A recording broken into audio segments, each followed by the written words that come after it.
As ironic as it sounds, Brock Yates should actually get a little bit of credit for this car. In 1967, he phones his buddy at Plymouth, Jack Smith, and says, you know what you guys should build? You guys should build a hot rod car that's super cheap, under $3,000. Big horsepower, no options. Well, Jack Smith took it to heart, and what he produced was the Road Runner.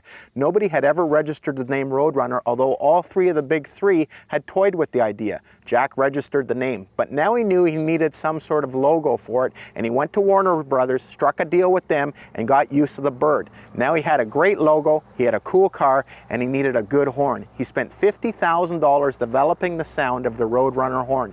Well, now that they had this going, they had a great package, they decided, let's take it one step further. We need more power. Common theme during 1969. So what they developed was this, the 69.5 446-pack Road Runner. It was cheap, it had a great look, and it went like stink. So let's take this thing for a ride.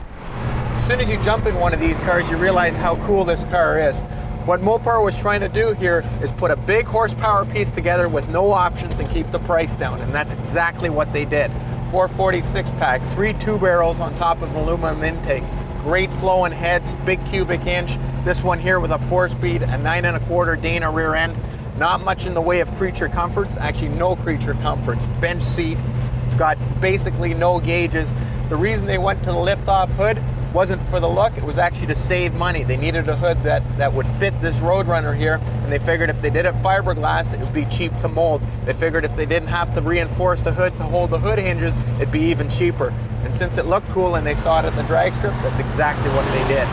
Same thing with the wheels. They saw a lot of guys putting slicks on these cars at the drag strip, so they said, all right, let's just use a set of steel wheels out of the parts bin, put on some chrome lugs, and it's got that sleeper look. But the beauty of these cars is really when you stand on it.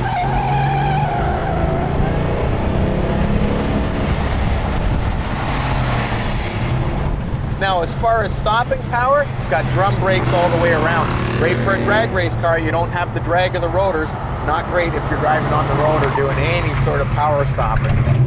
Handling, let's face it, these are big cars, they don't handle well. You got a lot of weight transfer going into the corners, you don't have big tires on these things. They were basically a straight line performance car. They didn't handle great, they didn't stop great, but boy did they go. You gotta admit, this car is strictly meat and potatoes. The quality of this restoration, second to none.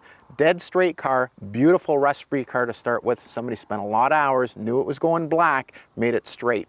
All the door gaps are nice, the paint finish is exceptional. Even the flat black hood is the right sort of texture, something that's hard to duplicate. The engine bay, highly detailed. All the correct markings, all the right pieces, even the original pink horn with the right logos on it, correct battery. Underneath the car, factory undercoated car, they duplicated that. All the suspension's been detailed, the rear end's been detailed. The interior on the car looks like brand new. New upholstery, new seat carpets, new headliner. The trunk, also highly detailed. Beautiful finish in the trunk. Original matte, even has an original spare. All the plating on this car has been replated, all the stainless has been polished. The other nice thing about this car is the owner told me it was a fresh restoration. Well, I'll tell you, after driving it about 20 miles, someone spent a little bit of time debugging this car. Went down the road, drove real nice. Car like this, with this sort of pedigree, these sort of colors, has to be worth somewhere between $60,000 and $70,000.